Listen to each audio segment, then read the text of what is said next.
Welcome everyone. We are going to introduce in this video the concept of the limit of a function.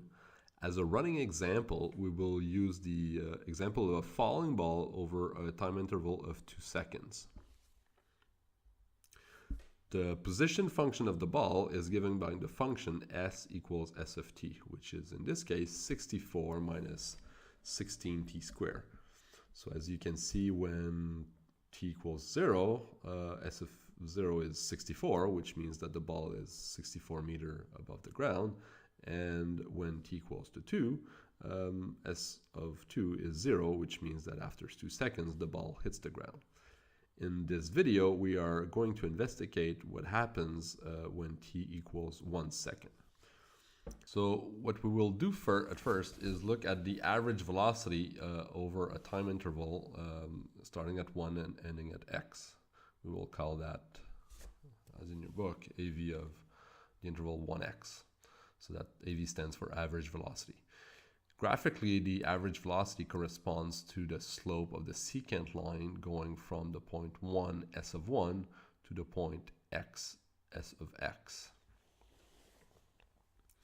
We can compute it by looking at the ratio of s of x minus s of 1 over x of minus 1, which is the rise over the run.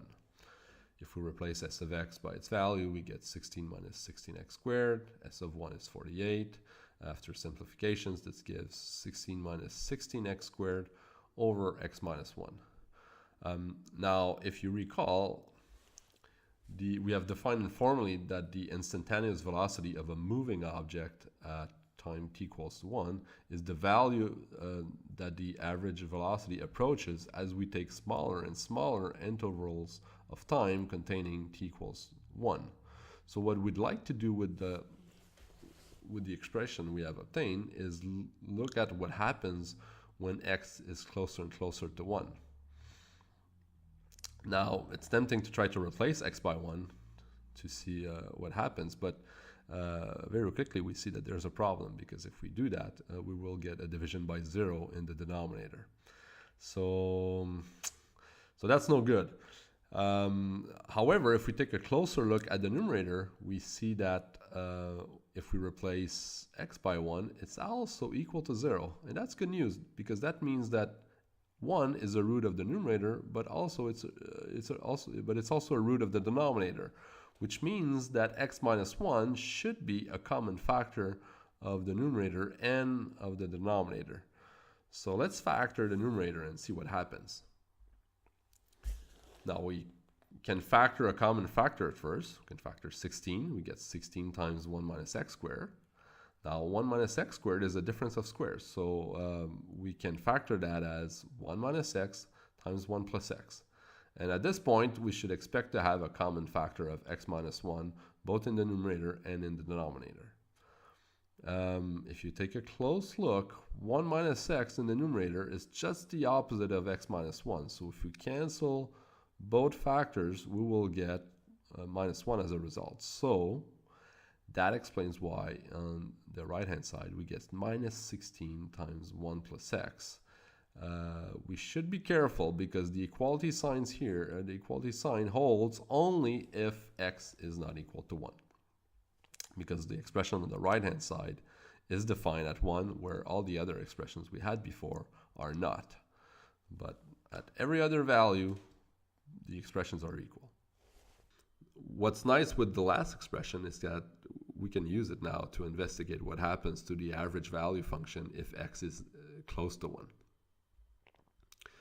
So when x is close to 1, actually, the expression minus 16 times 1 plus x is pretty obvious that it's going to be close to minus 16 times 1 plus 1. So you see, in this case, we can actually replace x by 1 to see what happens. And therefore, the entire expression will be close to minus 32. So we could also rephrase this in the following way. We could say that the average velocity is approaching minus 32 if x approaches 1. Now that sentence is used quite a bit, we'll see in calculus, and because of this we will introduce some notation to replace the sentence, so we don't have to write it over and over again. So we will write the limit So so that kind of means that the expression in the long run, okay, the limit as x approaches 1, so as x gets closer and closer to 1, is going to be equal to minus 32. So that means the function's approaching minus 32 when the value of x approaches 1. So in general, if we have a function f equals f of x, and if that function approaches L, if x is approaching a, then we will write the limit of f of x as x approaches a is equal to L. Let's take a look at what that means graphically.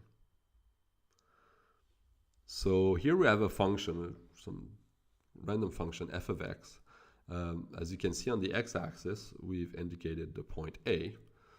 On purpose, we've actually made the function undefined at a. So you can see that there's an empty dot, okay, on the red curve at a. So the function is not actually defined at a. However, if you look at function values close to a, they are actually close to L.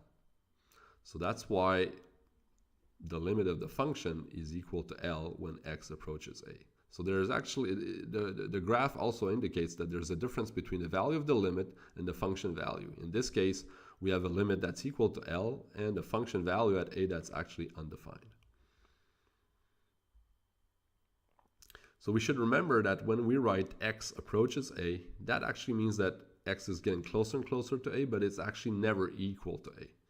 So if I write x approaches 1, well, that means that, or x tends to 1, it means that x approaches 1, but it's actually not equal to 1.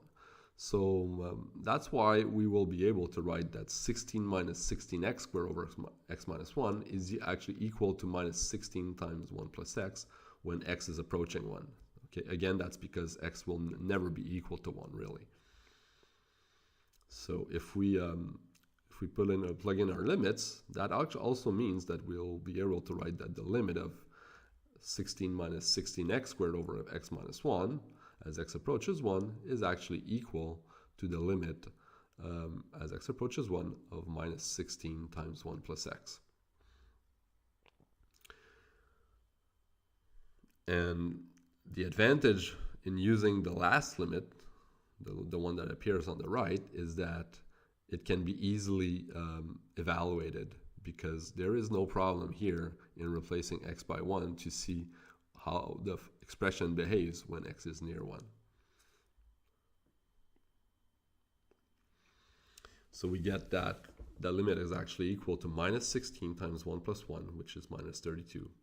And that means that the instantaneous velocity of the ball when t equals 1 is minus 32 meters per second. So that means that the speed is 32 meters per second, and that the ball is falling due to the negative sign that we get in front of 32. So to summarize what we've done here, okay, we've introduced the concept of the limit of a function. So when we write that the limit of f of x as x approaches a is equal to L, well, that means that the function is approaching, the function values are approaching L when x is approaching a, but we should keep in mind that x is actually never equal to a.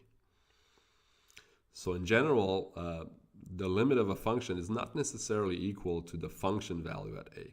So as we saw in this presentation, there are very interesting applications, such as the computation of the instantaneous velocity of an object, and in that case, it's very likely that the function f, which was our position function here in this presentation, it's very likely that the function will not be defined at x equals a. Thank you.